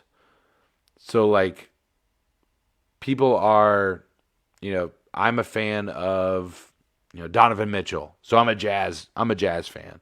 I'm a LeBron fan. So now I'm a Lakers fan, right? So this fanhood kind of follows around. So that makes sense being that there aren't any hometown teams in England. They play fantasy football and because they enjoy the sport, and then they get a guy who's good on their team. Josh Wheeler, what's up? Thank you for liking the video, bro. They get a player on their team that, produces, and they're like, oh, I'm a fan of Patrick Mahomes, right? So now I'm a Chiefs fan. Or I'm a fan of Dalvin Cook, so now I'm a Vikings fan. That makes a lot of sense. Fan of Tyler Boyd, so I'm a Bengals fan. There's actually, if you are a Bengals fan, there is a Bengals, there's a Bengals UK, like Houday UK or something like that on Twitter. The whole team, it shows you, or the whole the fan base in England for the Bengals. And the Bengals have played there like 3 or 4 times. A lot against the Washington football team, actually, which is just weird. But yeah, they've played there I think 3 times now, and they've got a good following. There's a decent amount of Bengals fans in England. So Todd, that's awesome. I've always wanted to do that. Wembley, first of all, just an amazing venue. I would love to get to England sometime, and just and first of all, just enjoy England, but also go to a football game there. That'd be a lot of fun. Comment here from Nick. Wounded Warrior. That would be an amazing one. That would be. I'm sure we would get a great turnout from that. That would be fantastic. Yeah, I think we're gonna have to do that. That sounds awesome. Comment from Todd here. Saw a ton of Russell Wilson jerseys at the game, which lines up if you're a fantasy football diehard. Yeah, I've told you guys here earlier, like Russell is consistently my fantasy football quarterback. I don't know how it happens. Doesn't matter where I am in the draft order. He ends up on my team. Tyler Boyd won me first place in fantasy 2 years ago and was the biggest sleeper I ever had. That's all it takes to love a player. That comment from John. Exactly right. Exactly right, man. All right, so where are we at here? All right, so we got let's get down to the Steelers so we can let Bobby get in and make his pick. So wide receiver, tackle, and edge are the needs. Um, so I mean, I think Elijah Moore makes sense here. Again, this is based on my like I'm seeing comps on him, or I'm seeing like grades on him from just talking heads that I follow on Twitter, and Elijah Moore being a 20 grade, and they're the 21st pick. That sounds like a good smart pick. If I'm just reading numbers, I'm going Elijah Moore. The Titans are on the board. I feel like Travis sent me some at least like I feel like Travis sent me at least kind of a breakdown of what they need. So here's a this is at least Travis knew he might not make it tonight, so he sent me a write up and it's fantastic. So let me just go ahead and read this. Titans offseason, Isaiah Wilson antics and cap savings moves left them thin at cornerback, wide receiver, right tackle, and tight end. With a needed edge still because the pass rush was horrible last year, and new Titan Bud Dupree is coming off a knee injury. I know that all these players won't fall. I left some of them off the list for. I left some off that I'm sure won't, i.e., Chase, Surtain, Pitts. But I'll put them in order, and I'm sure that one of them will be there. All right, so let's take a look. He's got Tevin Jenkins, Caleb Farley, Greg Newsome. Tevin Jenkins.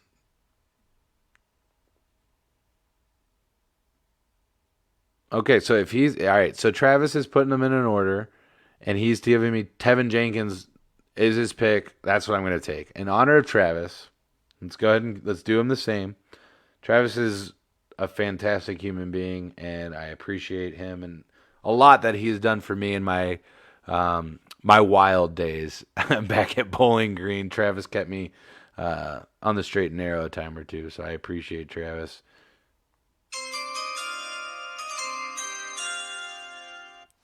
With the 22nd pick in the 2021 NFL Draft, the Tennessee Titans select Tevin Jenkins, tackle, Oklahoma State. All right, Jets Nation, you're on the board. You need a quarterback, but I don't think you're getting it at 23. You just gave away a lot of draft stock to get back up into this draft. Or excuse me, actually, no, I apologize. You just gained some draft stock to get up into in future drafts. Maybe they leverage that. I don't know, but I see them tanking a little bit here. Where did we go Jets early? Zach Wilson, duh. I'm sorry, I'm spacing a little bit, guys. Zach Wilson already addressed the QB need. A little brain fart there. Apologize. I'm only three of these IPAs deep, and I'm already talking nonsense. So they need offensive line, edge rushing, and secondary. Sounds like every fucking team in the NFL. Yeah, you need offensive line, you need pass rush, and you need to be able to cover. With that being said, I think Greg Newsome makes a lot of sense. Travis liked him for the Titans as well. He was on his list. 21 grade, 23rd pick. Makes a lot of sense. Let's go Greg Newsome. And that being said, Bobby, you and the Steelers are on the clock.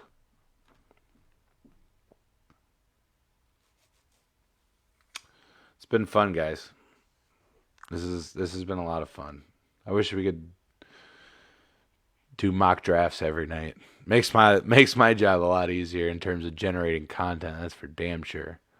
But we got a lot. I mean, the draft is right around the corner, right? What are we like 2.5 weeks away from the draft? That's the best thing about football is like there is no off season. You know what I mean? You got the playoffs and then the Super Bowl in February. And I've literally done a show, from the beginning of March till now, just talking about the draft. And then we're going to get the draft. We're going to be able to talk about picks. And then we're going to get the schedule. And we're going to start talking about where we think people are going to land. It's a lot of fun. Football never dies, man. I'm going to go ahead and shoot Bobby a message here.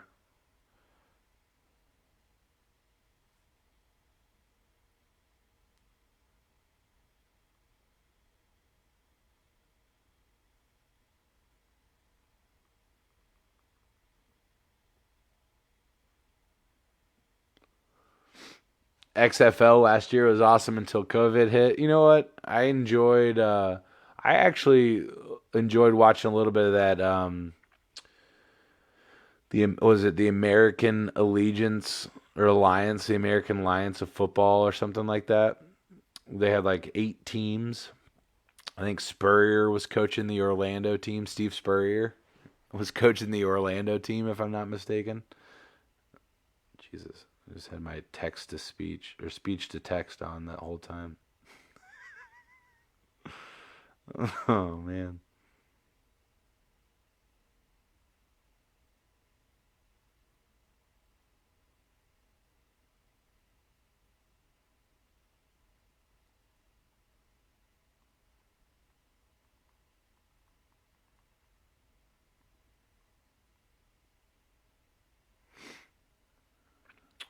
All right. So Bobby's got our Steelers pick in. Let's do it. All right. Quiddy Payne fallen.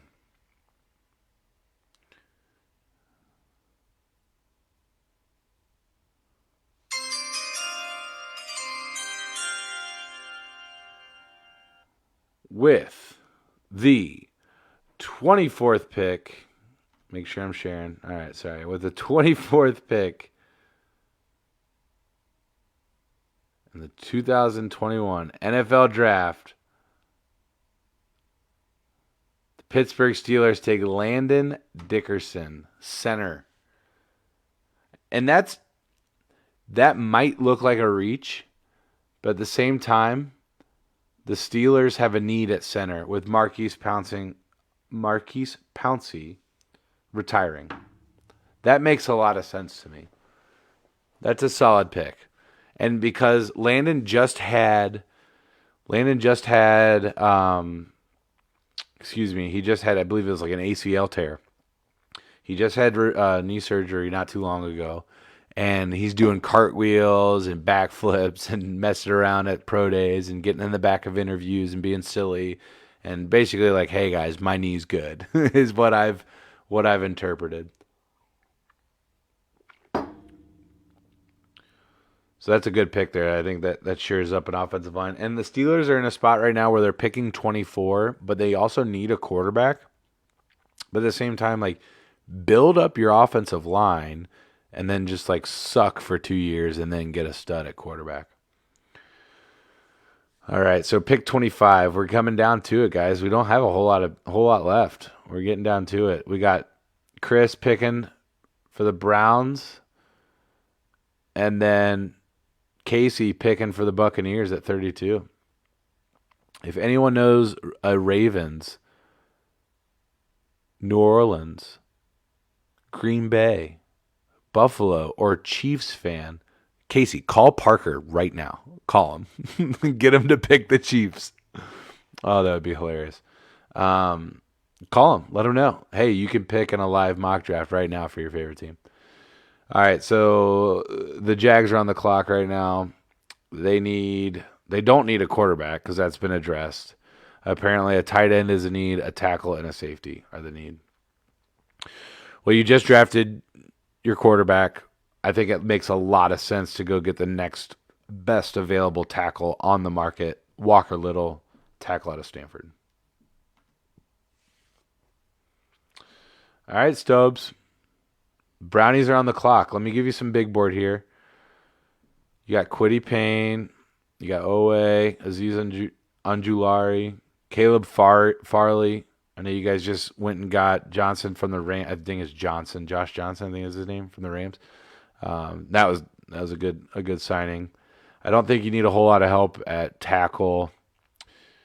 Phillips, I've seen a higher grade on him than 30. Asante Samuel Jr. again, I don't think secondary is really where you're at right now. So there's your relative big board right now. If you need, just shoot me a Facebook message or a text if you need me to move it a little bit. But Chris, you're on the clock, buddy. Make a pick for the brownies. Again, guys, we're still raising money for the Epilepsy Foundation. The PayPal link is on my Facebook account. It's on Line to Gain. Go ahead and drop it in there. Let us know that you're watching. $1, whatever you want to do. 100% of what you donate from this point forward going directly to the Epilepsy Foundation. So it's been fantastic. Been fantastic. Let me make sure Stobes is still with us.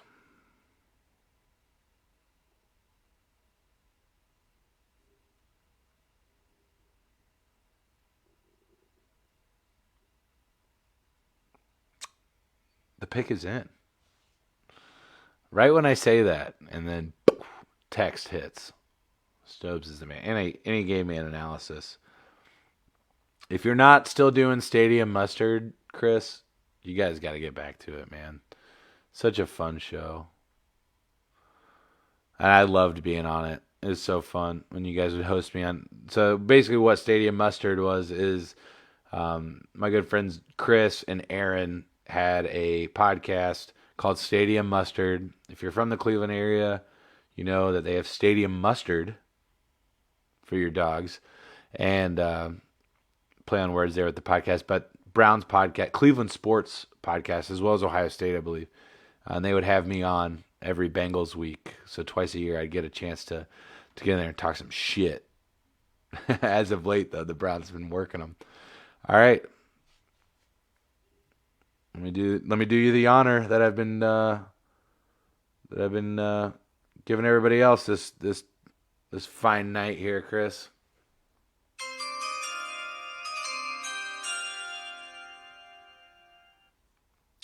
With the 26th pick in the 2021 NFL Draft, the Cleveland Browns select Jalen Phillips out of Miami, edge rusher from the U. I like it. As I was saying earlier, I've seen some grades on him a lot higher than sitting there. I think he was at 30 down here or something like that. Yeah, he was at 30. I've seen a lot grades a lot higher on him than that. So I think that's a solid pick, Chris. Let me give you the analysis that I got from Stobes here. With reports that the Browns may be hosting Clowney on a second visit on Monday, it's clear that they're still looking for an upgrade to the newly signed Takk McKinley to play an opposite of Myles Garrett. While linebacker, also a dire need for Cleveland, they can't pass up the potential talent and versatility of Jalen Phillips, who could play inside or off the edge. Pay, Owe, Ajulari also would be great fits, and if Cleveland would be seeing stars if they had this board fall to them. I agree, because it's been such a heavy offensive draft, but there's a reason for that. I think it's a very top-heavy draft in terms of offensive talent. When you're looking at like specific things, like when you're looking at specific things such as like quarterback. Oh, I don't know.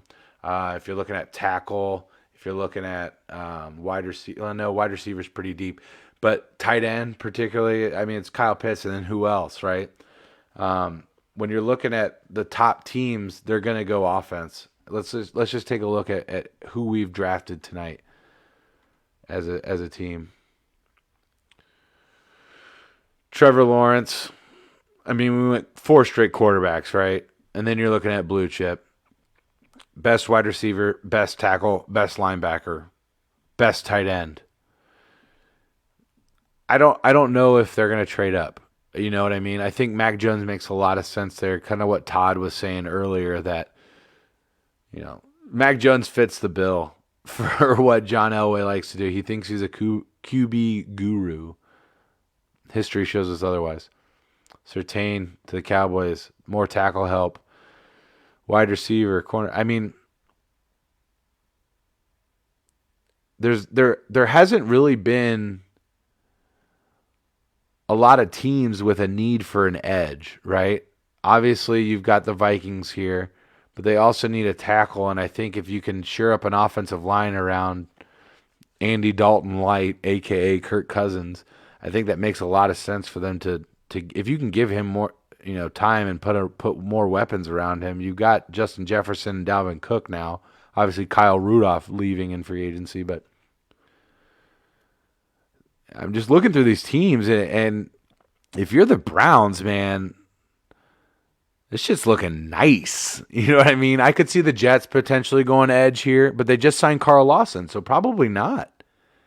I'm just trying to look through here and understand where somebody else might take Phillips, right? Like where else would he go? Obviously, you can make arguments for a lot of these teams, especially if you're sitting down here in this range, right? And you don't think these people are going to be, you don't think he's available. Maybe they're just like, all right, we're taking best player available. Or maybe even the Dolphins. The Dolphins could take him right there at 18. That makes sense. But other than that, man, I think like that sets up pretty. Like the Browns are in a good spot for what they need, right? They've addressed a lot of core issues already as the Browns. Their offensive line is good. Their running game is great. Their quarterback is above average. Their wide receivers are great. Their defense needs help. And I think that they're set in a really good spot here at 27. I'm, coming to this realization right now. We haven't talked a lot about the Browns as much as maybe we should have. Just being that they're at 26, it's really hard to predict where they're going to be. Comment from Chris here in the chat. Great year to need D and sitting in the middle. Exactly what I just said. I wasn't even looking at your comment, Stobes. I wasn't even looking at it.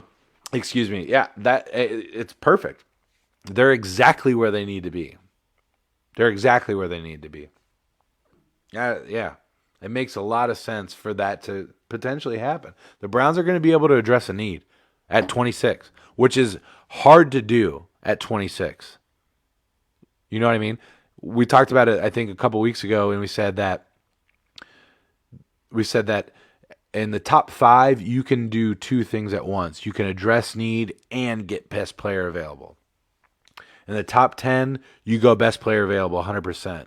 And then after that, you're pretty much addressing needs. The Browns might have a luxury of being able to address a need and get the best player available at 26, which is unheard of. That's fantastic. And I'm not talking about the beer.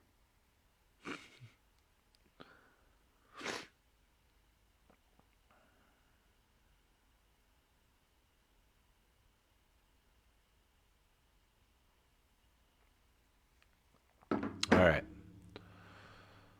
Let's get going here.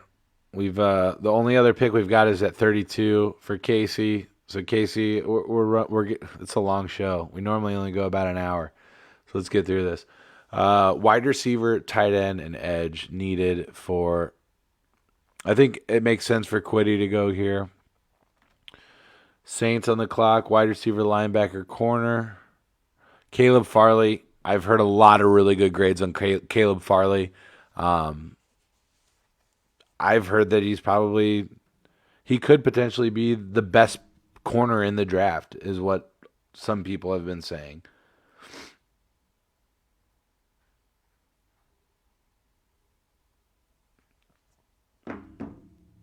So we're going to go Caleb Farley there to the Saints. Green Bay on the clock. Wide receiver, linebacker, cornerback. So we talked a little bit earlier tonight about we wanted to make this realistic. There's no way they're taking a wide receiver. There's no way. I think their pass rush is so good, though. Like these edge rushers falling this far in this draft. Like, look at the grades on these guys. For instance, 23 and 25, and we're at the 29th pick right now. Like, there's insane value there. There's insane value.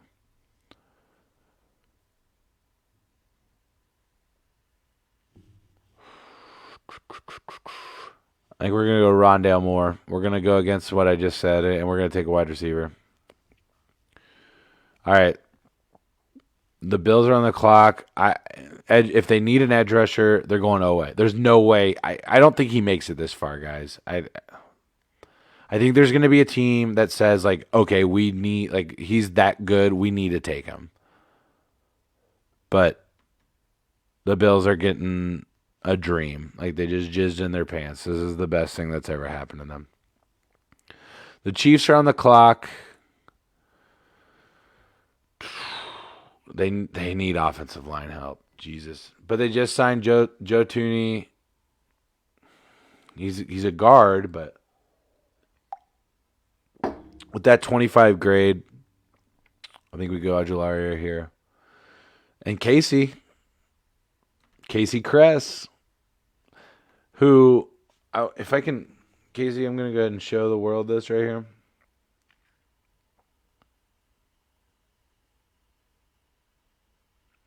My boy Casey, who I unfortunately met at the end of my time in Utah. Dude brews his own beer. Oh, shoot. So what's he doing tonight for the draft? Brewing his own Guinness. Look at this man. Brewing his own Guinness. That's awesome. Fantastic. Casey, you are on the clock to wrap this up for us at 32. It's been a long show. It's been a fun show. We've raised a lot of money for the Epilepsy Foundation. It's been fantastic, guys. This is just so much fun.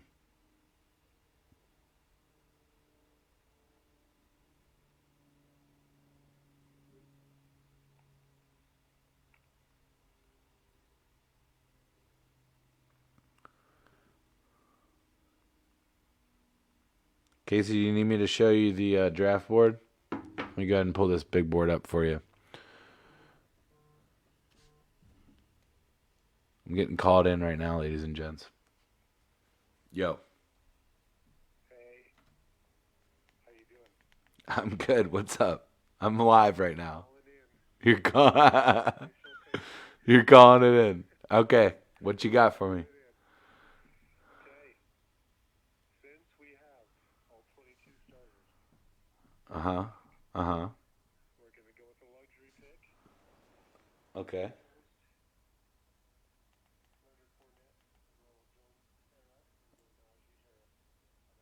I like it. I like it a lot. All right. All right. I'll make it right now. I appreciate you. All right. See you, buddy. Bye. All right. All right, ladies and gentlemen. The pick is in. The pick is in. Let me do the courtesy.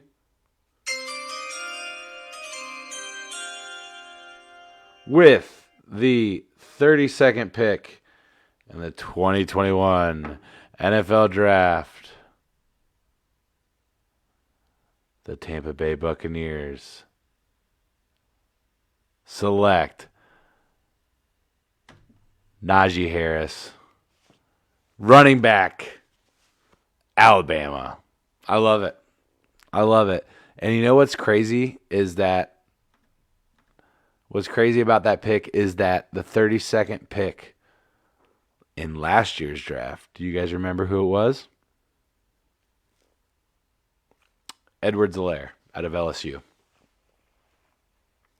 So this might be the first time, if that happens, it would maybe be the first time that a defending Super Bowl champ took the running back of the defending college football champion. Would that be the first time ever? I don't know.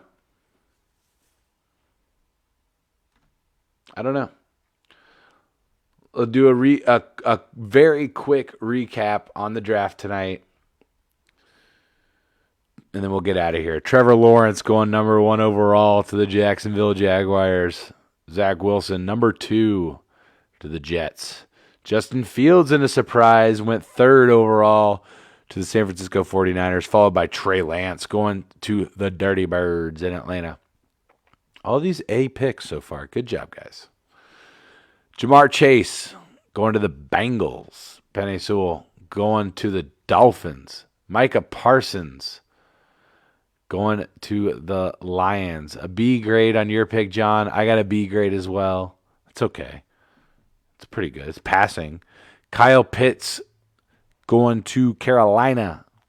A grade there. Mac Jones going to the Broncos. I think that's just a telltale sign that any quarterback gets you an A grade.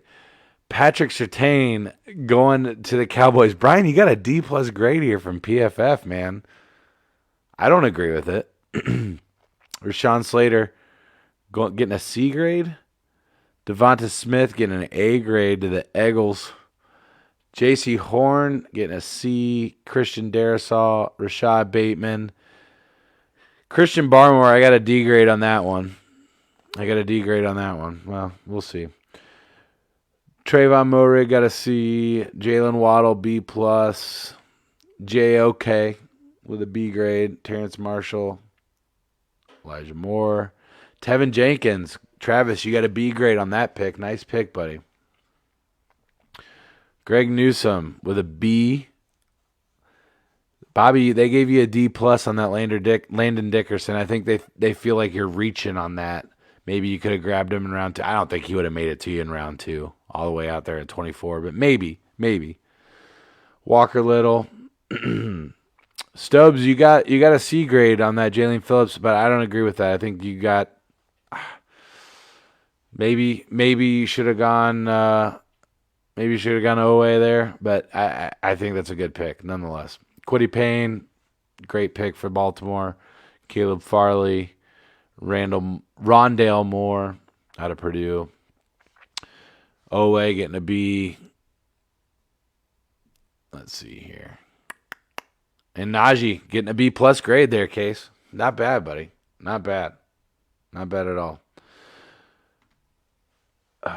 Well, it's been fun, guys. And I appreciate you've stuck with me this far. But, man, this has been great. We've raised a lot of money. I will go and total up how much we've raised for the Epilepsy Foundation right now. We will be back next week. I will have a show. And I'm excited to kind of as we get closer to the draft, there's going to be even more news coming out. So we're going to talk a little bit more about it. It's been a lot of fun. It's been a 2-hour show, twice as long as we normally go. But I appreciate you sticking with me. And I love you guys. Genuinely. Thank you so much for everybody that's donated, liking the video, sharing the video, following the page. It's been a lot of fun. And looking forward to see where we can continue to take